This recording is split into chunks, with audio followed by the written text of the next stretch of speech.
नमस्कार। आज अपने इस वीडियो में राजस्थान काश्तकारी अधिनियम के शेष रहे प्रावधानों के बारे में जानेंगे। अध्याय 3 तक पूर्व में पढ़ चुके हैं। अध्याय 4 से लेकर लास्ट तक इस वीडियो में बताए जाएंगे। अध्याय 4 में हस्तांतरण, अंतरण, विनिमय तथा विभाजन के बारे में बताया गया है। धारा 39 असामी के अधिकार का हस्तांतरण, डिवोल्यूशन। कोई भी असामी अपने दो तरीकों से अधिकार का हस्तांतरण हो सकता है, धारा 39 और धारा 40। धारा 39 में वसीयत के द्वारा कोई भी खातेदार असामी अपनी संवर्धित भूमि अपने व्यक्तिगत कानून के अनुसार वसीयत कर सकता है। उत्तराधिकार, निर्वसित मृत्यु होने पर उस भूमि क्षेत्र के हित व्यक्तिगत कानून जो जिस समय मृत्यु के समय था उसके अनुसार हस्तांतरित होंगे। अधिकारों का अंतरण, ट्रांसफर। कोई भी खातेदार धारा 41 के तहत खातेदारी हित का हस्तांतरण विक्रिय, वसीयत, दान, बंधक द्वारा कर सकता है, परंतु धारा 42 व 43 के अधीन प्रतिबंध है।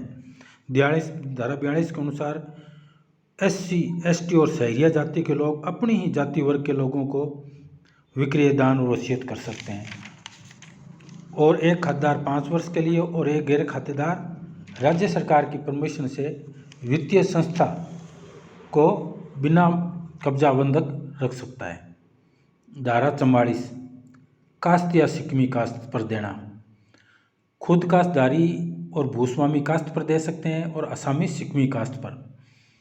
खुद काश्तदारी और खातेदार 5 वर्ष के लिए और एक गैर खातेदार 1 वर्ष के लिए सिकमी कास्त पर दे सकते हैं, परंतु राज्य सरकार द्वारा मान्यता प्राप्त कोई कृषि प्रसंस्करण और कृषि कारोबार से जुड़ा उद्यम के लिए 15 वर्ष तक के लिए अपनी जमीन सिकमी कास्त पर दे सकता है और उसे 15 वर्ष तक और बढ़ाया जा सकता है, परंतु बीच में 2 साल का अंतराल रहना चाहिए। धारा 46 उक्त प्रतिबंध अवयस्क, पागल, मूर्ख, अविवाहित, विवाह विच्छेद, एकल एवं विधवा स्त्री पर और शारीरिक निर्योग्यता और जेल में बंदी 25 वर्ष से कम आयु के विद्यार्थी पर लागू नहीं होंगे। धारा 46 का है SC, ST सहरिया अपनी श्रेणी के व्यक्तियों को कास्त और सिकमी कास्त पर दे सकते हैं। कोई भी खातेदार, सह खातेदार आपसी सहमति से अपने भूमि क्षेत्र का विनिमय, चकबंदी और विभाजन करा सकते हैं। धारा 48 विनिमय, भूमिधारी की सहमति से खातेदार आपस में विनिमय कर सकते हैं। SC, ST के अपनी श्रेणी में ही विनिमय कर सकते हैं। चकबंदी के लिए भी विनिमय किया जा सकता है, जो सहायक कलेक्टर के न्यायालय में प्रार्थना पत्र द्वारा हो सकता है। विभाजन, सह आसामी अपनी सहमति से भूमि का विभाजन कर सकते हैं, परंतु उक्त सहमति पर भूमिधारी की स्वीकृति लेंगे। अगर उनमें सहमति नहीं है तो सहायक कलेक्टर के यहाँ बात दायर करेंगे। समर्पण, धारा 55 कोई भी असामी तहसीलदार को यानी भूमिधारी को अपनी भूमि का समर्पण कर सकता है। धारा 63 काश्तकारी का अवसान। काश्तकारी का अवसान निम्न तरीकों से हो सकता है। अगर उसके कोई उत्तराधिकारी नहीं हो, उसने समर्पण और परित्याग कर दिया हो, उसकी भूमि समाप्त कर ली गई हो, उसको बेदखल कर दिया गया हो, उसने भूमि का विक्रय और दान कर दिया हो, बिना अनुमति के विदेश गमन कर गया और वहाँ की नागरिकता ले ली हो, उसने आवंटन शर्तों का भंग कर दिया हो जिस पे आवंटन रद्द हो गया हो। असामी के हित के अवसान पर सिकमी असामी के हित स्वतः अवसान हो जाएंगे। सुधार, धारा चैप्टर 6 सरकार संपूर्ण राज्य में किसी भी भूमि में कोई भी सुधार कर सकती है। एक खातेदार अपनी असामी में कोई भी नियमों के अंतर्गत कोई भी सुधार कर सकता है और अपने भूभाग का 1/50 भाग बिना स्वीकृति के गैर कृषि कार्य भी ले सकता है। अध्याय 7 वृक्ष। धारा 79, कोई भी असामी अपने भूमि क्षेत्र में वृक्ष लगा सकता है बशर्ते उसकी उत्पादन क्षमता और अन्य असामी के हित को क्षति न पहुँचे। धारा 84, वृक्ष कब और किसके द्वारा हटाए जाएंगे।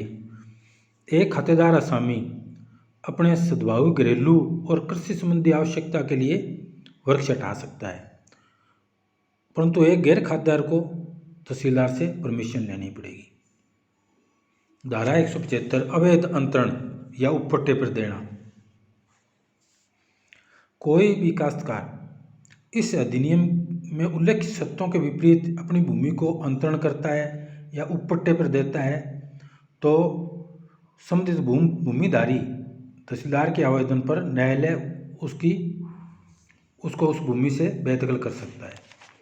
धारा 177, हानिप्रद कार्य या शांति भंग करने पर।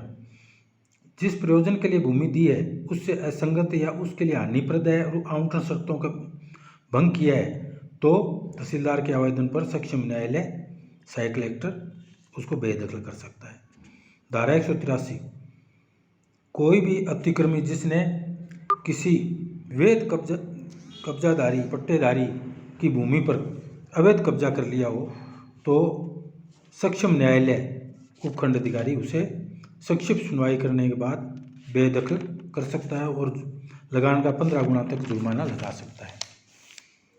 धारा 183 है, अनुसूचित जाति या अनुसूचित जनजाति की भूमि पर बिना विधिपूर्ण अधिकार करने पर अतिक्रमी को उसे तहसीलदार संक्षिप्त सुनवाई करने के उपरांत बेदखल कर सकता है और कब्जा रखने की अवधि का वार्षिक लगान का 50 गुना तक शास्ति लगा सकता है। बेदखली का प्रवर्तन समय। धारा 171 और 173 के बेदखली को छोड़कर कोई भी बेदखली 15 अप्रैल से 30 जून तक के बाद 15 अप्रैल से पूर्व नहीं होगी, 30 जून के बाद में नहीं होगी। चैप्टर 15, राजस्व न्यायालयों की कार्रवाई तथा उनकी अधिकारिता। धारा 207, इस अधिनियम की तृतीय अनुसूची में दर्ज वाद एवं प्रार्थना पत्र की सुनवाई व निर्णय राजस्व न्यायालय द्वारा ही किया जाएगा। धारा 239 के तहत स्वामित्व के प्रश्न के निर्णय हेतु सिविल न्यायालय में वाद भेजा जा सकता है। धारा 222, व्यादेश और रिसीवरी नियुक्ति। वाद या कार्रवाई के दौरान शपथपत्र या अन्यथा सिद्ध हो जाए कि कोई पक्षकार वादग्रस्त संपत्ति का दुरुपयोग, क्षतिग्रस्त या संक्रमण करेगा या न्याय विफल करने के लिए संपत्ति को हटा देगा और वैन कर देगा या ऐसी धमकी देता है या आशय रखता है तो सक्षम न्यायालय उस संपत्ति के संबंध में आदेश जारी कर सकता है और रिसीवर भी नियुक्त कर सकता है। दावों की परिसीमा। दावों की परिसीमा संबंधी अवधि इस अधिनियम की तृतीय अनुसूची में दी गई है। उसके बाद में किया गया दावा, उस अवधि के बाद का दावा मेंटेन नहीं होगा।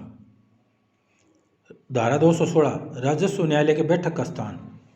राजस्व न्यायालय अपने क्षेत्राधिकार के भीतर कहीं भी बैठक कर सकता है और राजस्व मंडल संपूर्ण राजस्थान में कहीं भी बैठक कर सकता है। 217, जिन वाद में पक्षकार राज्य सरकार है वह वाद तहसीलदार नहीं सुनेगा।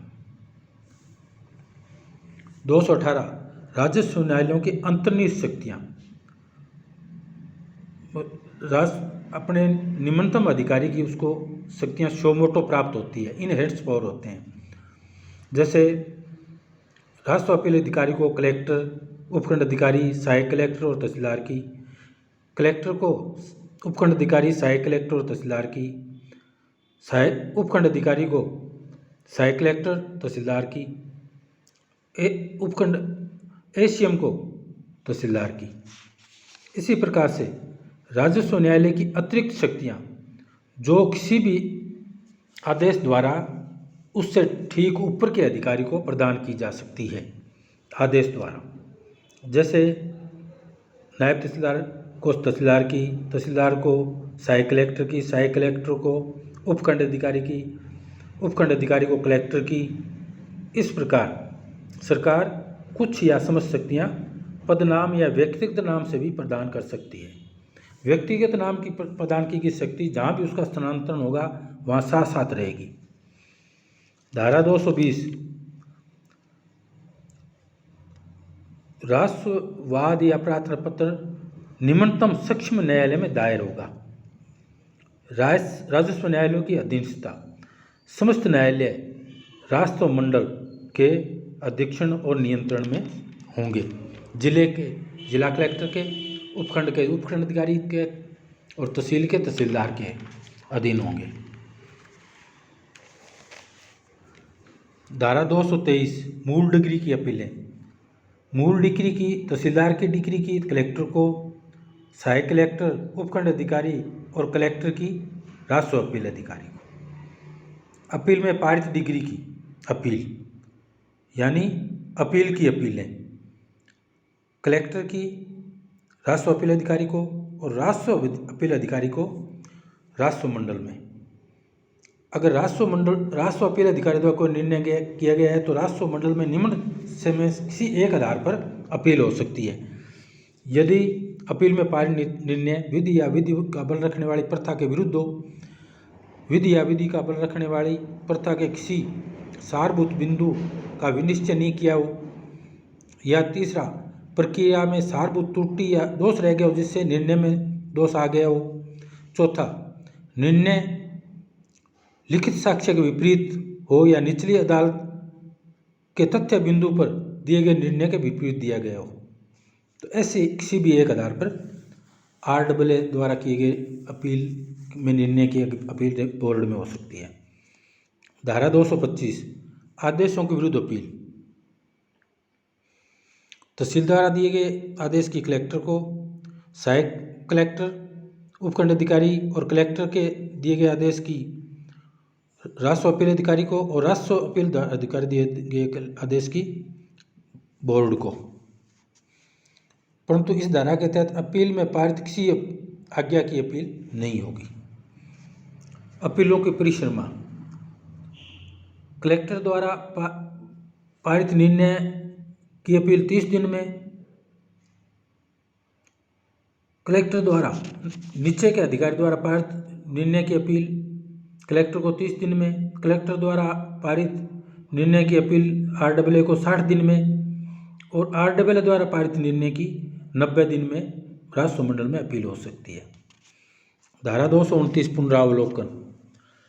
किसी निर्णय, डिक्री या आदेश में विधि, तथ्य या प्रक्रिया संबंधी गलती या त्रुटि रह गई हो तो संबंधित अधिकारी या पूर्व अधिकारी द्वारा कोई निर्णय गया तो सक्सेसर अधिकारी द्वारा उन निर्णयों की पुनः विचार कर उनको सुधारा जा सकता है और निर्णय को खंडन, परिवर्तन या पुष्ट किया जा सकता है। इसका उद्देश्य वाद की बहुलता को रोकना है और जिससे न्यायालय के कार्यभार में बढ़ोतरी न हो।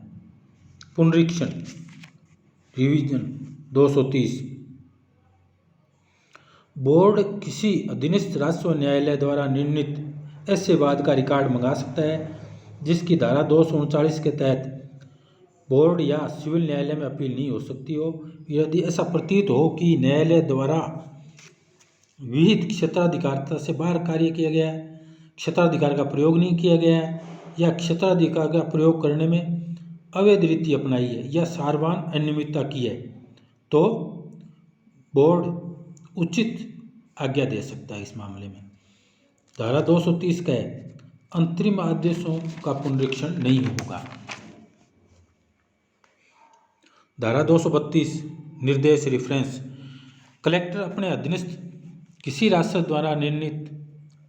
न्यायालय द्वारा निर्णीत या विचाराधीन वाद या कार्रवाई के रिकॉर्ड में दी गई आज्ञा अथवा डिग्री की वैधता का औचित्य तथा कार्रवाई की नियमितता के संबंध में स्वयं की संतुष्टि हेतु मंगा सकता है एवं अगर डिग्री या की गई कार्रवाई परिवर्तित, विखंडित या पलट दी जाने योग्य हो तो अपने राय के साथ बोर्ड को निर्देशित करेगा। धारा 233 मामलों का अंतरण करना, ट्रांसफर करना। बोर्ड पर्याप्त कारण होने पर वाद या प्रार्थना पत्रों को की गई कार्रवाई अपीलों को अन्य सक्षम न्यायालय में अंतरित कर सकेगा। इसी प्रकार कलेक्टर अथवा उपखंड अधिकारी विचार हेतु मंगा सकेगा और अंतरण कर सकता है। धारा 237 कलेक्टर या उपखंड अधिकारी अपने यहाँ विचाराधीन मामलों का भी अधीनस्थ सक्षम न्यायालयों को अंतरण कर सकता है। धारा 238 उच्च न्यायालय द्वारा राजस्व अपीलों का अंतरण पर्याप्त कारण या धारा 239 सब धारा 4 के अंतर्गत अपीलों का अन्य सक्षम सिविल न्यायालय में अंतरण कर सकता है। धारा 239 राजस्व न्यायालयों के समक्ष स्वामित्व के अधिकार का प्रश्न। अगर कोई राजस्व न्यायालय के समक्ष किसी वाद में भूमि के विषय वस्तु के स्वामित्व के संबंधी प्रश्न उठता है तो संबंधित राजस्व न्यायालय सिर्फ स्वामित्व के प्रश्न के विनिश्चय हेतु वाद सक्षम सिविल न्यायालय में भेजेगा और उस प्रश्न पर विनिश्चय होने के बाद में वाद प्राप्त होने पर आगे की कार्रवाई शुरू करेगा। इसी प्रकार धारा 242 में सिविल न्यायालय के समक्ष वाद सुनवाई के समय कोई टेनेंसी अधिकारों संबंधी प्रश्न उत्पन्न होता है तो सिविल न्यायालय उस प्रश्न पर विवादक तय कर निर्णय हेतु सक्षम राजस्व न्यायालय में भेजेगा और राजस्व न्यायालय द्वारा निर्णय होने पर आगे की कार्रवाई शुरू करेगा। धारा 243 अधिकारिता के प्रश्न को उच्च न्यायालय को निर्देशित करने की शक्ति। किसी राजस्व न्यायालय या सिविल न्यायालय में कोई वाद आता है और वो न्यायालय असमंजस में है कि ये वाद उसके क्षेत्राधिकार का है या नहीं, वह सुनवाई कर सकता है नहीं, तो उस प्रश्न के विनिश्चय के लिए वह माननीय उच्च न्यायालय में निर्देशित कर सकता है। अध्याय 16 धारा 251 रास्ते तथा अन्य निजी सुखाचार के अधिकार। जब कोई अधिकारी जब कोई भूमिधारी वस्तुतः रास्ते के अधिकार या अन्य सुखाचार या अधिकार का उपभोग कर रहा है, उसकी सहमति के बिना उक्त उपभोग में गैर वैधानिक तरीके से बाधा पहुंचाई जाती है तो वह तहसीलदार को प्रार्थना पत्र देगा। तहसीलदार संक्षिप्त सुनवाई के बाद ऐसे आदेश देगा, या तो उस बाधा को हटाने का आदेश देगा या बाधा को रोकने का, या वह अधिकार पुनः प्रतिस्थापित करेगा। धारा 251 क अन्य खातेदार की जोत में से भूमिगत पाइपलाइन या नया रास्ता या वर्तमान रास्ते का विस्तार करना। कोई भी अभिदारी अपनी जोत की सिंचाई हेतु किसी अन्य अभिदारी की जोत में से पाइपलाइन ले जाना चाहता है। कोई अभिदारी या अभिदारियों का समूह अपनी जोत या जोतों तक पहुंचने के लिए नया रास्ता या विद्यमान रास्ता को विस्तारित करना चाहता है और मामला पारस्परिक सहमति से तय नहीं होता तो उपखंड अधिकारी के न्यायालय में आवेदन प्रस्तुत करने पर संक्षिप्त जांच के पश्चात अगर उपखंड अधिकारी यह आवश्यकता नितांत परम पाता है, एब्सोल्यूट आवश्यकता समझता है, और तो वह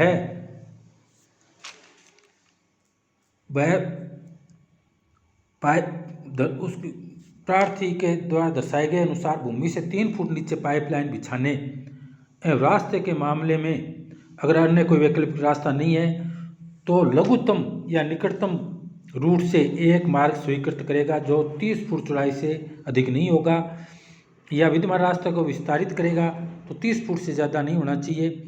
तो ऐसे रास्ता स्वीकृति करने की दिशा में जितनी भूमि पर रास्ता स्वीकृत किया गया है उसके बराबर भूमि या उस भूमि के बाजार मूल्य का दुगनी राशि उसको दी जाएगी।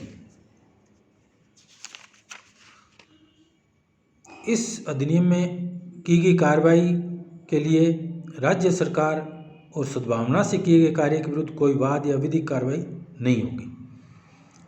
धारा 256 सिविल न्यायालयों की अधिकारिता पर रोक। इस अधिनियम के बाद प्रार्थना पत्र, अपील या अन्य रूप से उपबद्ध किसी मामले में सिविल न्यायालय में वाद या कार्रवाई नहीं होगी और न ही राष्ट्र न्यायालय या राष्ट्र अधिकारी द्वारा पारित आदेश सिविल न्यायालय में चैलेंज होंगे। आज के वीडियो में बस इतना ही। इसमें कोई किसी प्रकार की त्रुटि रह गई हो तो उसके लिए मैं क्षमा चाहूँगा। आगे के वीडियो में हम राजस्थान लोक सेवाओं के प्रदान की गारंटी अधिनियम 2011 एवं राजस्थान सुनवाई का अधिकार अधिनियम 2012 के बारे में जानेंगे। धन्यवाद।